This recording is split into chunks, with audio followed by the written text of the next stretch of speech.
আব্দুল্লাহ আনসারী রাদিয়াল্লাহু তাআলা আনহু ইসলাম ধর্ম গ্রহণ করার পরে নবী করিম সাল্লাল্লাহু আলাইহি সাল্লামের কাছাকাছি থাকতেন, পাশাপাশি থাকতেন। তিনি যেই দিন শুনলেন নামাজ পড়তে হবে জামাতের সাথে, জামাত তরক করার কোনো সুযোগ নাই, এই কথা শোনার পর থেকে তিনি গুরুত্বের সাথে প্রত্যেকদিন জামাতে আসেন, জামাতে নামাজ পড়েন। বলি আলহামদুলিল্লাহ। জামাতে নামাজ পড়েন প্রতিনিয়ত। একটা সময় দেখা গেল এমন হয়ে গেল, খুব গরিব সাহাবী, গরিব আনসারী মানুষ, একেবারে গরিব, খুব বেশি গরিব। ওই সময়ের সাহাবায়ে কেরামদের মধ্যে অধিকাংশ ছিল গরিব। এত গরিব ছিল যাদের স্বাভাবিক কোনো জীবন যাপন করতে পারতেন না, যাদের খাবারের অভাব ছিল, কাপড়ের অভাব ছিল, সম্পত্তির অভাব ছিল, অভাবের কোনো শেষ ছিল না। এই অভাব নিয়ে এই লোকটা প্রত্যেকদিন মসজিদে এসে জামাতে নামাজ পড়ে।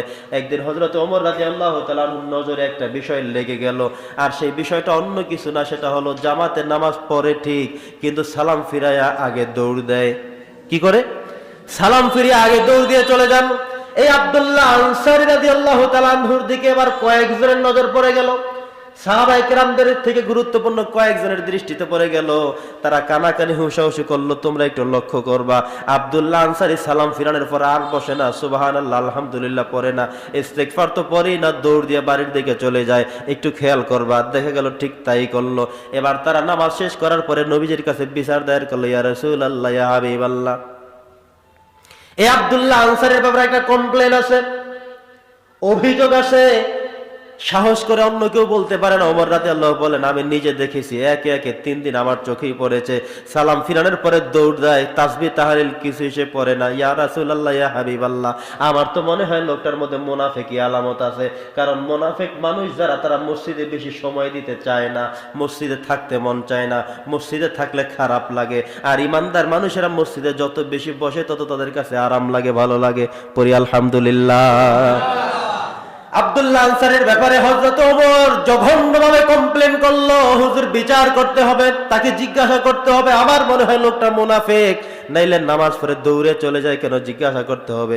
নবীজি বলেন, আন্দাজে কোনো কথা বলা যাবে না, সন্দেহ করে কোনো কথা বলা ঠিক হবে না, চলো আমরা তার বাড়িতে যাব। নবী করিম সাল্লাল্লাহু আলাইহি সাল্লাম নিজে 4 জন সাহাবীদেরকে নিয়ে আনসারীর বাড়িতে চলে গেলেন। গিয়া নবীজি ঘরের সামনে দাঁড়িয়ে গেলেন, হে আব্দুল্লাহ আনসারী, কোথায় আছো, চলে আসো। দাঁড়ায় রইলেন, কোনো সারা শব্দ নাই। আবার ডাক দিলেন, কোনো খবর নাই। তৃতীয়বার ডাক দিলেন, অনেক সময় পরে আব্দুল্লাহ আনসারী রাদিয়াল্লাহু তাআলা আনহু ঘরের মধ্যে থেকে কাঁপতে কাঁপতে বের হয়ে চলে এলেন।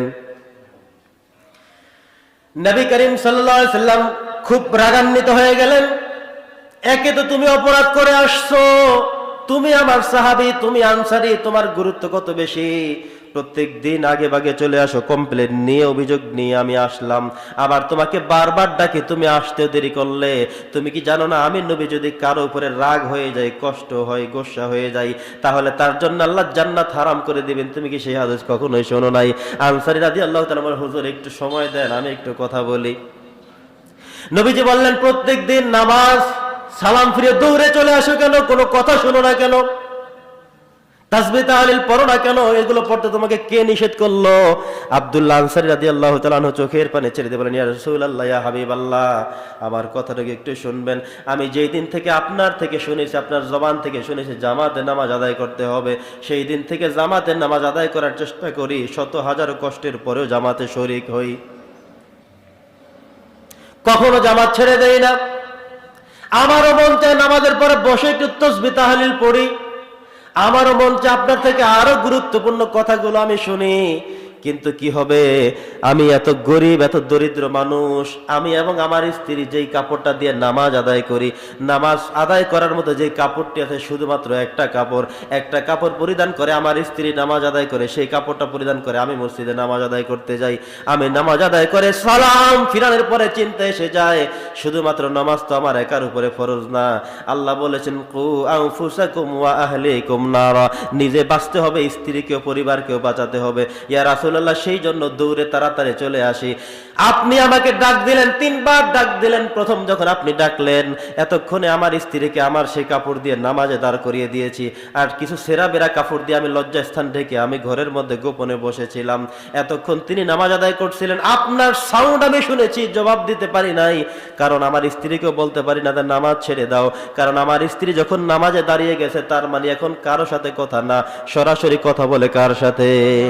আল্লাহর সাথে কথা বলে। বিশ্বাস আমাদের রাখতে হবে, ইয়্যাকা না'বুদু ওয়া ইয়্যাকা নাস্তাঈন, হে আল্লাহ তোমার ইবাদত করি, তোমার কাছে সাহায্য চাই, সেই কথা আমার স্ত্রী বলছিল। স্ত্রীকেও বলতে পারি না সালাম ফিরাও, আপনাকেও জবাব দিতে পারি না, দিলেই তো আসতে হবে, কিন্তু আমার তো কাপড় নাই, আমি তো এমন ভাবে আছি যেটা সমাজের মানুষের সামনে আসা সম্ভব না। ইয়া রাসূলুল্লাহ, ইয়া হাবিবাল্লাহ, আমার স্ত্রী সালাম ফিরানোর পরে তাড়াতাড়ি তার থেকে কাপড়টা পরিধান করে আমি মাত্র বের হলাম, এই দেখেন এখনো সুন্দর করে কাপড় পরতে পারি নাই। ইয়া রাসূলুল্লাহ, ইয়া হাবিবাল্লাহ, আমি ক্ষমা চাই, আপনি আমাকে মাফ করে দেন। নবীজি তার কথা শুনলেন, চোখ দিয়ে অঝোর ধারায় পানি ছেড়ে দিলেন। আহারে, একদিন মাত্র বলেছিলাম জামাতে নামাজ আদায় না করলে হবে না, আর জামাতে যারা নামাজ আদায় করবে না, আমার মন চায় আমি নবীজি লাকড়ি বাকরি নিয়ে তাদের ঘর বাড়িগুলো উড়ে জ্বালায় ধ্বংস করে দেই। সেই দিন থেকে তুমি ঘরগুলো, সেই দিন থেকে তুমি জামাতের সাথে নামাজ পড়াকে এত বেশি প্রাধান্য দিচ্ছ আমার সাহাবী।